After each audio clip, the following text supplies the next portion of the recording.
বাশার আল আসাদের নাটকীয় পতনের পর সিরিয়ায় চলছে বিপজ্জনক পরিবর্তন।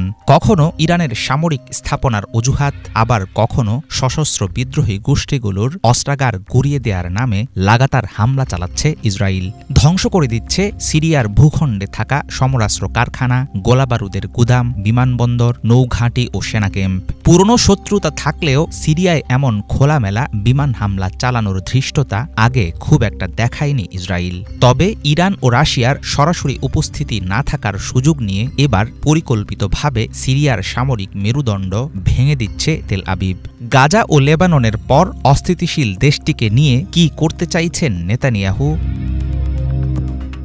1974 সালে সিরিয়া ও ইসরায়েলের মধ্যে যুদ্ধবিরতির মাধ্যমে নিরাপদ বা নিরস্ত্রীকৃত সীমারেখা এলাকা হিসাবে গোলান মালভূমিতে স্থাপিত হয়েছিল জাতিসংঘ নির্ধারিত 400 বর্গ কিলোমিটারের বাফার জোন।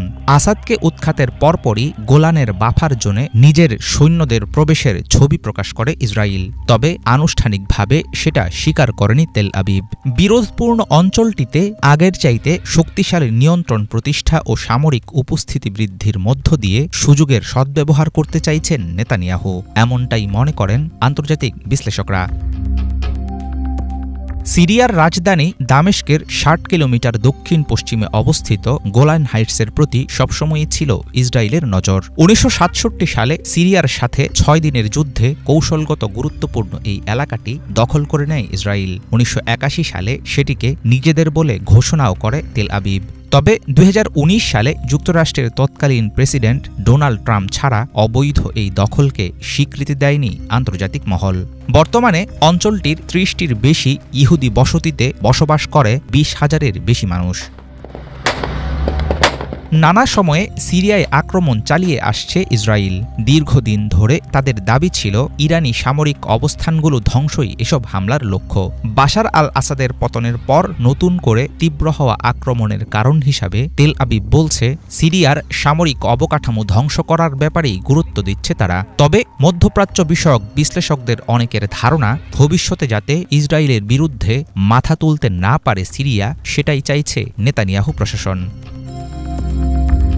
লেবাননের ইরান সমর্থিত সশস্ত্র গোষ্ঠীর কাছে অস্ত্র পাঠানোর ক্ষেত্রে অন্যতম প্রধান সরবরাহ লাইন হিসাবে ব্যবহার হতো সিরিয়ার ভূখণ্ড।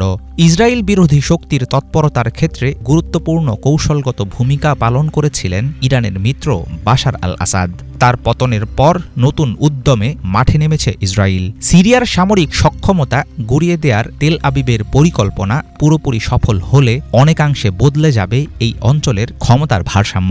গাজা ও লেবাননের পর হয়তো এখন সেদিকেই নজর রাখছেন ইসরায়েলি প্রধানমন্ত্রী বেনিয়ামিন নেতানিয়াহু। হাফিজুল ইসলাম, বাংলা ভিশন।